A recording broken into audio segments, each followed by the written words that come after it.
안녕하세요, 구독자 여러분들. 네, 한 주도 잘 보내셨나요?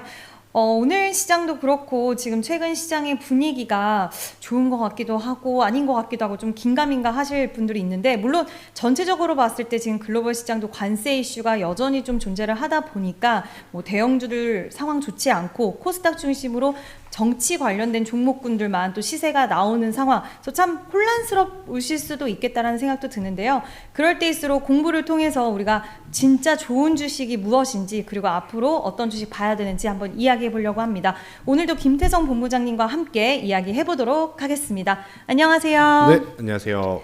네, 오늘 안 그래도 제가 앞서서 좀 말씀을 드렸는데 네. 시장이 뭐 미국 대비해서는 그나마 괜찮다라고는 하지만 괜찮죠. 힘듭니다. 왜냐? 정치 관련된 종목이 계속 말이 바뀌니까. 네.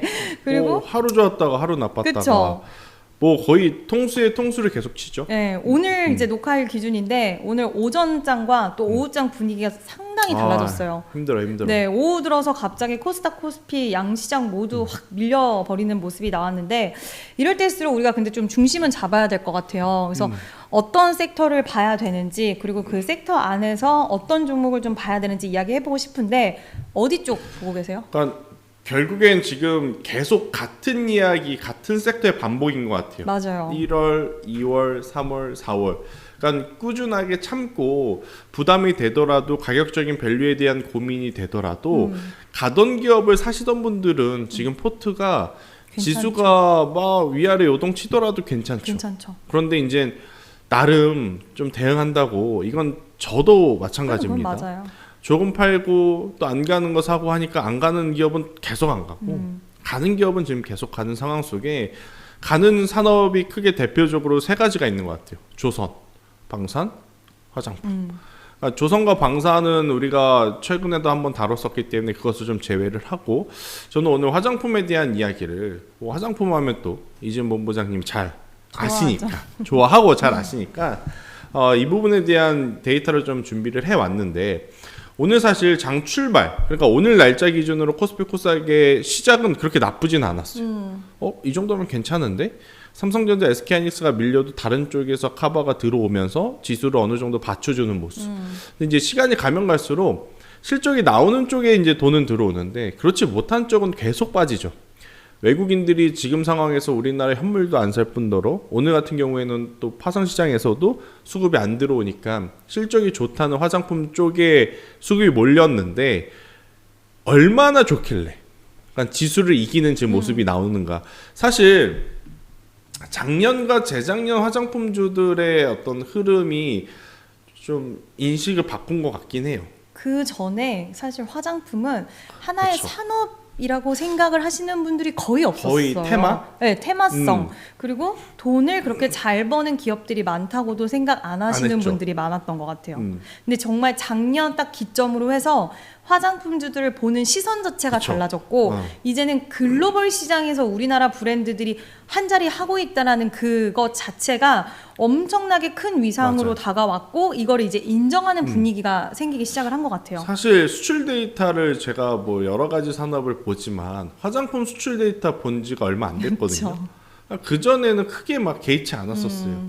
뭐 끼케봐야 뭐 중국 같은 경우에는 마스크, 피부 뭐 마스크가 좀 많이 팔렸었기 때문에 그거에 대한 수량 변동을 좀 확인을 했었는데, 그 이후에는 막 그렇게 보지 않았었거든요. 근데 작년에 잉글로드랩, 코스메카 코리아, 혹은 뭐 VT, 맞아. 클래시스, 뭐 실리콘투 이런 기업들이 완전히 지금 시선을 좀 바꾼 상황이라서 수출 데이터를 또 많이 보시더라고요.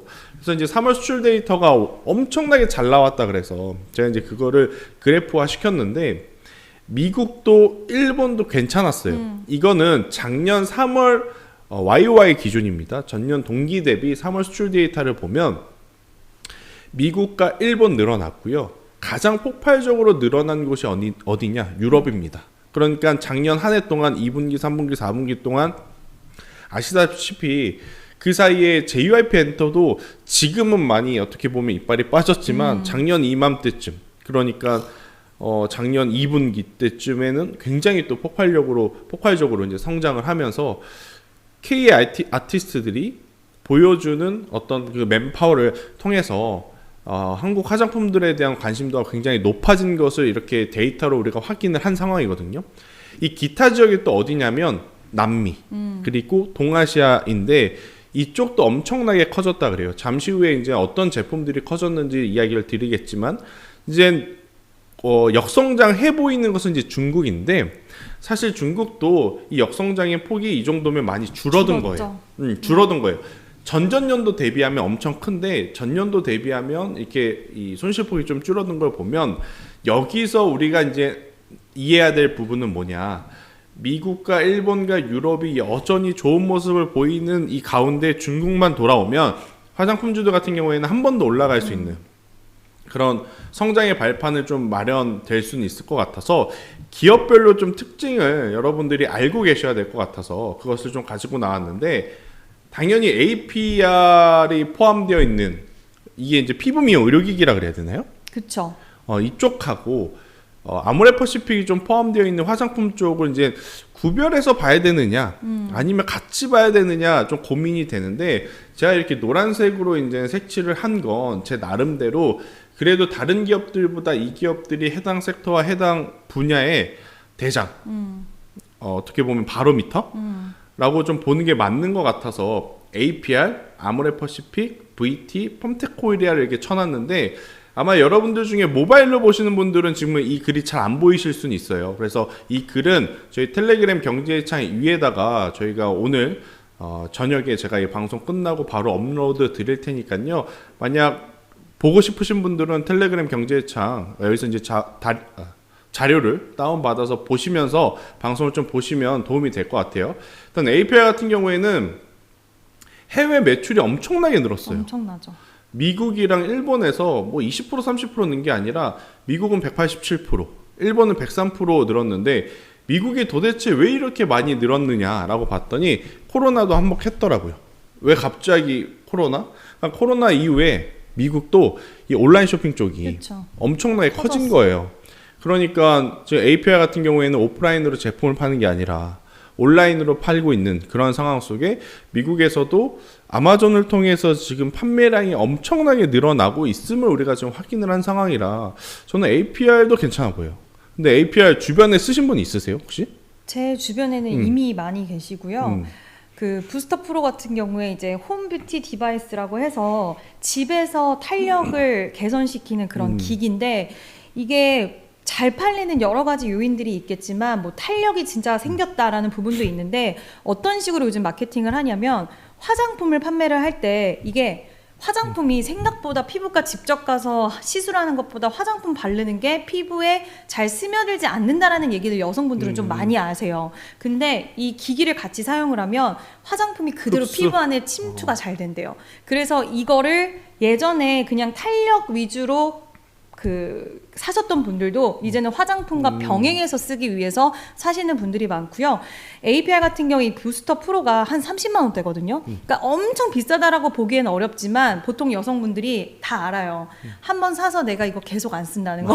그래서 혹시 내가 이거 사서 안 쓰면 어떡하지라는 그 의구심이 있는 가운데 30만 원을 투자하시는 분들은 많이 없으시다 보니 이번에 저가용 제품을 출시를 했거든요. 10만 원대 초반으로. 근데 올리브영 세일하고 할 때 보면은 판매를 해요. 근데 저도 한 번 사면은 사실 게을러서 잘 안 쓰는 스타일인데 이거는 한 10만 원 정도면 괜찮다. 내가 투자해볼 만해. 해볼 만하다. 그래서 효과를 보면 계속 쓸 수도 있는 거니까 한 10만 원은 투자를 해보자라는 생각이 들더라고요. 근데 내가 이렇게 생각이 들면 많은 여성분들도 그렇게 생각이 그쵸. 들었을 거라고 보여서 사실 이 APR은 메디큐브라는 화장품 브랜드도 진짜 뭐 너무 잘 팔리고 특히 우리나라보단 해외에서 더 잘 나가긴 하는데 이 부스터 프로가 또 미국에서 인기 엄청 많고 하다 보니까 저도 APR은 상당히 좋게 보는 기업입니다. 이게 문화의 차이도 있을 것 같긴 해요. 우리나라에 실제로 들어와서 시술을 받으시는 분들 나라별로 이제 좀 체크를 해보면 중국이 압도적이거든요. 근데 미국 분들 같은 경우에는 그렇게 시술에 조금 뭐 어떻게 보면 개방적인 분들이라기보다는 이렇게 홈 뷰티에 조금 더 맞아요. 특화되어 있다고 이야기들을 하더라고요. 그러다 보니까 APR 같은 제품들이 지금 많이 팔릴 수밖에 없고 또 이제 아모레퍼시픽도 생각보다 이 북미 쪽에서 이제 라네즈라고 하는 브랜드가 지금 엄청나게 큰 잘 히트를 된대요. 쳤대요. 이게 이제 아마존을 통해서 우리가 순위를 지금 볼 수 있는 부분이다 보니까 예측과 예상이 아니라 실제 이제 팩트이다라고 좀 보시면 될 것 같고, 여기에 지금 아모레퍼시픽이 그동안에 주가 올라가지 못했던 게 이제 중국 쪽인데, 그렇죠. 최근에 아모레퍼시픽이 하는 이야기 중에 우리가 눈여겨봐야 될 부분은 두 가지. 방금 이렇게 미국 쪽에 히트 칠 만한 제품이 실제로 있다는 것, 그리고 두 번째로는 미국 쪽에 공장을 건설하겠다고 이야기를 했습니다. 이 부분이 다른 화장품주들보다, 중국 때문에 올라가지 못했던 화장품주들보다 아모레퍼시픽을 저는 봐야 되는 이유가 아닐까 싶고, 차트적으로 보더라도 제가 개인적으로 좋아하는 위치예요. 그러니까 이 구간에서는 밀린다 했었을 때 최근에 저점 이탈 시에 손절하신 게 맞고, 또 그 가격대가 공교롭게도 자릿수가 바뀌는 가격대입니다. 10만 원이라고 하는 네. 라운드 피겨 자리라서 10만 원 이탈 시에 손절을 하겠다고 마음을 먹고 투자를 하실 수 있는 분들이라면 저는 아모레퍼시픽 지금의 위치도 조금은 더 긍정적으로 볼 수 있지 않을까 이렇게 생각이 들고, 뭐 LG생활건강, 뭐 아모레퍼시픽 따라서 같이 움직일 수는 있겠죠. 그런데 굳이 둘 중에 하나를 고르자라고 하면 결국 LG생활건강은 지금 H&B 쪽에서 어떻게 보면 성과를 내고 있지만 화장품주들의 본질은 잘 팔리는 제품이 있어야 돼서 맞아. 라네즈를 필두로 하는 아모레퍼시픽이 훨씬 더 낫다. 그리고 실리콘트도 여기서 이제 한 번 더 움직여 줄 거라고 생각은 해요. 그런데 관건은 그동안에 계속 좋았던 유럽과 미국보다 새로운 나라가 들어와야 된다. 지금 이제 화장품주들 중에 중국, 어떻게 보면 미국, 유럽 그 다음으로 타겟하는 나라가 중동이라 그러더라고요. 맞아요. 중동은 또 잘 사시는 분들 엄청 많잖아요. 많죠. 그래서 이제 여기서의 성장만 좀 확실하게 된다면 화장품주들 중에 올라갈 수 있는 종목은 많은데 그 중에 하나가 저는 실리콘트로 보여지나, 여전히 저가형 화장품에 대한 성장성을 놓고 보면 VT만큼 확실한 것이 그쵸. 없다. VT가 작년 그리고 여전히 온오프라인에서 보여주는 판매량, 그리고 이제 그동안에는 일본에 집중되어 있었잖아요. 맞아요. 근데 이게 이제 중국으로 가서 일본인들이 그렇게 선호했었던 것처럼 중국인들이 선호하기 시작하면 씨가 마를 것 같다는 생각이 들어요. 그렇죠. 아무래도 워낙 낮은 가격에 굉장히 좋은 효과를 볼 수 있다고 알려져 있으니까. 그래서 저는 여러분들이 화장품주들을 보실 때 APR, 아모레퍼시픽, VT에 좀 집중을 하는 것도 저는 괜찮다 생각이 들고 있고, 또 이제 나는 이것저것 좀 따지기 어렵다, 따져보기 어렵다면 결국에 공통적으로 들어가는 이 펌텍코리아, 용기. 용기 만드는 쪽은 이게 어디로 들어가든 미국에 들어가든 유럽에 들어가든 일본에 들어가든 상관없이 아무래도 이제 중간재다 보니까 가장 강할 수는 없어요. 해당 섹터의 대장이 될 수는 없지만 평타는 친다. 평균은 친다. 그래서 나는 A라는 종목을 선택을 했는데 혹은 B라는 종목을 선택을 했는데 혹시 가지 않아서 느껴질 포모가 걱정이 된다면 저는 펌텍코리아가 지금 현재 구간에 고점에 흘러가고 있어도 조금은 더 보셔도 괜찮지 않겠는가, 저는 이렇게 생각이 들더라고요. 그리고 APR에 가장 중요한 건 지금 해외 매출 비중을 이제 제가 확인을 했는데 2023년도부터 2024년도에 거의 2배 가까이 성장을 했습니다. 이제 여기서 APR이 한 번 더 올라가려면 2025년도도 2023년도에서 2024년도 올라간 것처럼 더 성장을 해야 되는데 이제 성장을 하기 위해서는 앞서 제가 이야기한 대로 새로운 나라에 대한 매출이 조금 더 포함이 되었거나 아니면 미국 쪽에서 훨씬 더 많은 제품을 좀 팔아야 되는 그런 변수는 있다. 요것만 좀 체크를 하시면 APR은 지금 모든 증권가 쪽의 하우스에서도 목표가 계속 올리더라고요. 맞아요. 올리기 때문에 우리도 이제 관심 있게 좀 보는 것도 괜찮다. 저는 이렇게 정리를 한번 드릴 수 있을 것 같아요. 네, 저도 APR 이제 워낙 좀 좋게 보는 기업이기도 하고, 또 VT도 뭐 리드샷 주변에 너무 많이들 사용도 하시고, 또 입소문을 많이 탔기 때문에 국내에서도 그렇지만 해외에서도 좀 기대를 많이 할 수가 있을 것 같은데 이제 관세 이야기가 또 화장품 관련돼서 이야기 그렇죠. 나올 수가 있어요. 근데 그 부분 살짝 좀 짚고 넘어가면 일단 관세 부담이 뭐 용량이라던가 그리고 판촉 방식 이런 거 약간 조절을 하면 이 부분도 관세 이슈에서 아예 자유로울 수는 없겠지만 어느 정도 커버를 할 수 있다. 그러니까 소비자들한테 가격을 전가하는 것까진 가지 않을 수 있다라는 이야기 나와주고 있고요. 그러니까 기업 내에서 해결할 수 있을 정도의 수준이 될 수 있다라고 하고 있고 화장품들은 우리나라 인디 브랜드들이 잘 된 게 결국 저렴해서 잘 됐잖아요. 그러다 보니까 관세가 부과받는다고 하더라도 그게 뭐 10달러에서 30달러 정도 되는 물품들이 나간다고 했을 때 역직구도 많이 이용을 하고요. 맞아요. 역직구를 하면 한 3달러 정도 관세가 붙지 않는데요. 그러니까 3달러 정도밖에 안 붙는데요. 그리고 10에서 30달러 되는 물품들은 관세가 부과돼봤자 그렇게 크게 되지는 않을 거다라는 이야기가 나오고 있고 오히려 모든 나라들의 관세가 붙는다라고 했을 때 우리나라 K 뷰티 브랜드들의 제품력이 워낙 좋아서 오히려 다른 데는 다 죽더라도 그쵸. 우리나라는 살아남을 수 있다라는 이야기도 나오는 만큼 저도 화장품 관련돼서는 좀 상당히 긍정적으로 보고 있고요. 실리콘2가 최근 좋지 못했잖아요. 맞아요.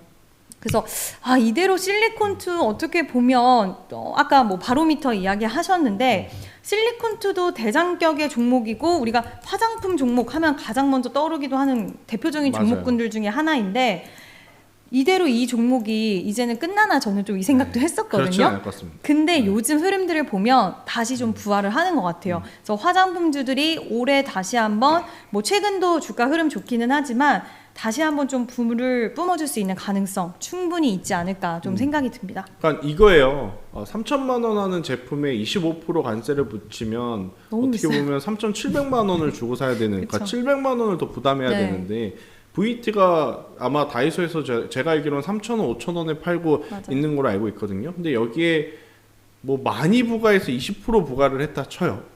그래봐야 그쵸. 3,600원 아니면 6,000원이에요. 그쵸. 이 정도는 예뻐지는데 그쵸. 투자하죠. 정말 찢어지게 가난하지 않는 이상 소비에 그렇게 큰 타격은 오지 않을 가능성이 높다. 그런 생각이 저도 들더라고요. 그래서 이제 그 부분을 좀 체크를 해야 될 것 같고 지금 많은 언론 보도를 통해서 또 나오고 있는 쪽 하나가 우리나라 또 선크림 제품 맞아요. 뭐 대규모로 사간다는 산다. 이야기가 좀 있어요. 그래서 이것을 확인을 해봤더니 우리나라에서는 선크림에 대한 규제가 그렇게 심하진 않대요. 아니죠. 근데 미국에서는 이 선크림을 FDA에서 이 승인을 받아야지만 또 판매를 할 수 있는 그 조건이 된다 그러더라고요. 근데 이걸 우리나라 제품의 기준을 가져다 댔었을 때 제품에 대한 변화가 있을 수도 있겠다라는 고민 때문에 막 사재기를 한다고 그러는데 실제로 정말로 그러는지 한번 봤는데 한국콜마 코스맥스에서 이야기하기론 그거 검사해도 된다. 미국에서 그 기준대로 체크해도 된다. 우리는 이미 그 기준대로 만들고 하고 있기 있다. 때문에 뭐 크게 걱정은 없다. 이런 이야기가 있어서 오히려 사재기 해주면 실적이 땡큐. 좋죠. 땡큐. 네, 그렇기 때문에 너무 우리나라 이 뷰티 쪽은 걱정 안 하시는 게 좋지 않을까 저는 싶다. 네. 그리고 오히려 지수가 어려울 때 저도 이게 또 갈까 또 갈까 했는데 계속 가니까 그 안에서도 투자할 수 있는 전략이 있다면 계속 스터디는 해야 될 것 같아서 이렇게 화장품에 대한 이야기를 오늘 좀 해봤습니다. 네, 오늘 화장품 이야기 좀 드렸는데 저도 우리나라 특성이 또 굉장히 잘 담겨 있는 하나의 산업이라고 생각을 해요. 빠르게 우리나라는 뭔가 좋다라고 하면은 흡수를 그쵸. 잘하잖아요. 그리고 네. 잘 만들고 빠른 시간 안에. 근데 트렌드가 무엇보다 중요한 화장품 쪽은 우리나라의 이런 특성들이 잘 반영이 돼서 성장을 굉장히 잘 하고 있는 쪽이 그쵸. 아닌가라는 생각이 들어서 우리 화장품 관련된 종목들은 앞으로도 좀 지속적으로 좋은 종목 있을 때마다 언급 드릴 테니까 같이 공부해 보시면 좋을 것 같고요. 그럼 저희는 다음 주에 다시 찾아뵙도록 하겠습니다. 감사합니다.